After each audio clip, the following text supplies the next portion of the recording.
Right guys, we are back to shoulders, alright, working on that thoracic mobility. So right down the middle of the spine again, the top part, in between the shoulder blades and the spine.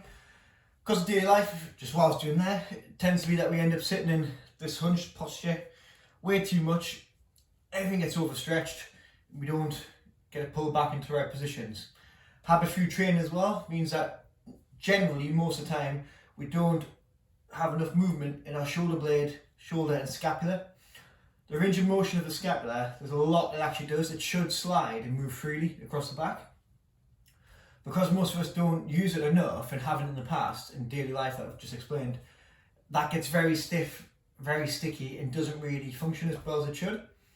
That means it makes it very difficult for it actually to activate the right muscle groups in our back. So hopefully if we can get it moving a little bit more throughout this lockdown, get those muscle groups loosened off, a bit more movement, a bit more free. We can also then work on strengthening it in the second part of the workouts. With that added strength, all your overhead mobility, strength and just function should jump. So it should just feel better, it should move better, your posture should change, and all your strengths and lifts should just feel far more stable. So, we'll get started. For the first one today, all we're going to do is start lying on the floor. You'll need your stick, mop or broom, whatever you might be using. Going to lie out in front. If you want, you can lift one leg up. And from there, all we're going to work on is just, I'll switch sides. So I'm going to turn the opposite way. It's just lifting and twisting up to halfway. You might find it better with one hand down and shifting your hand over a little bit. And all you do from there is lift that shoulder as high as you can and rotate backwards as far as you can. So I'm pushing from my left shoulder as high as I can, bring it back down. Very similar to the foam roller ones we did last week. Just lift, rotate, trying to keep my left shoulder on the ground now whilst lifting my right as far back as I can. Pushing it up straight as well, and back down.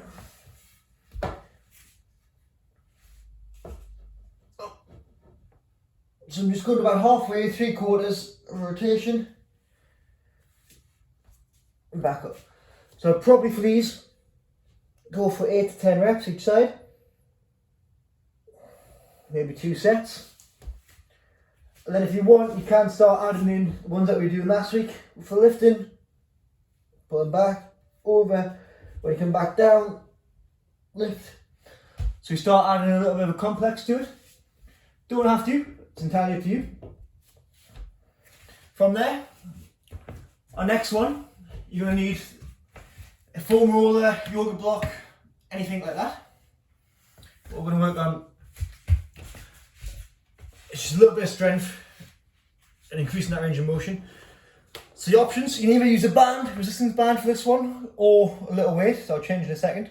Keep one hand planted on the floor, you can start together, pull back, twist right over as far as you can and run out of room. Hold on the floor for a second, and then come back. Right. The foam roller or yoga blocks to keep your knees together. If I do without that, chances are when I come over, I'm going to start to lift that top knee up and rotate the hips. We're trying to keep the hips as still as possible and get that separation between our upper and lower body. Alright? With a plate, you just get a light weight, say less than 5 kilos. So it doesn't matter what you use in the house. I recommend not using flour, because chances are I'll end up going all over you. So from there, just lifting up, rotating over as far as you can, and coming back. If you feel that hip shifting, or leg lifting, just tuck your knees. Okay, so roughly 90 degrees, foam roll in between them, rotate, all around and back up. About 8 reps each side, okay?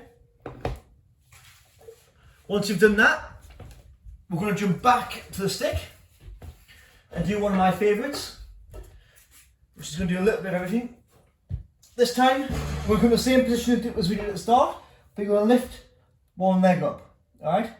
So that leg comes high as you can. If you've got a partner, they can assist with this. I'll explain how in a second. I'm going to do it with the other way to begin with. From there, I'm going to shift my hand so the side I'm turning to is much lower down the stick, and the side that's lifting over is much higher. From there, head down, I'm going to plant my right hand, so I'm turning into my right shoulder in the floor, rotate over, with my left shoulder as far as I can.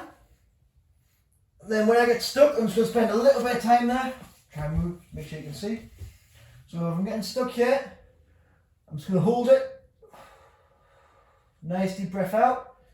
Hold it again when I get stuck, and then focus on my breathing again. So your breathing is incredibly important. It can help you relax, trigger your nervous system. So you can see each time I get a nice deep breath out, and I'm not talking, I'm just dropping towards the floor.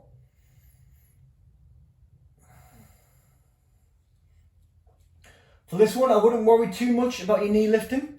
We do want to try and avoid it as much as we can. If it does go, don't worry. You will also get a nice stretch in your glute and lower back for this one. So, chin sides. So I'm going to talk more on that this side. So as I come over, wherever I get stuck, I'm just going to spend a bit of time there. I'll breathe out. When you're in the through. So, focus on my breathing. Keeping that hand stuck. So I'm not going to do a full one this side. But what I'd work on is getting your partner to push down on this high hand. Alright, so they can help push that down towards the floor. Just gradually, as you breathe out, they'll put a little bit more pressure on and help you drop down. The other option for your partner to help is with this leg. If it starts lifting off, so if you want to keep it high, you get a nice big stretch in your glute as well. As it lifts and you start rotating, just get them to keep a finger or foot on your knee. Alright, and that'll give you a nice big stretch. Once you've eventually got to the floor, right, so once you're right down to the floor, what you can get them to do, if your knee's as high as mine, is actually lift the knee higher and then push it down and just hold. Alright, so you can spend a bit of time there working on that stretch, going up into the lower back, getting all those muscles loosened off. Once you're finished, I recommend just tucking your knees into your chest and having a little roll. If you're spending on that one more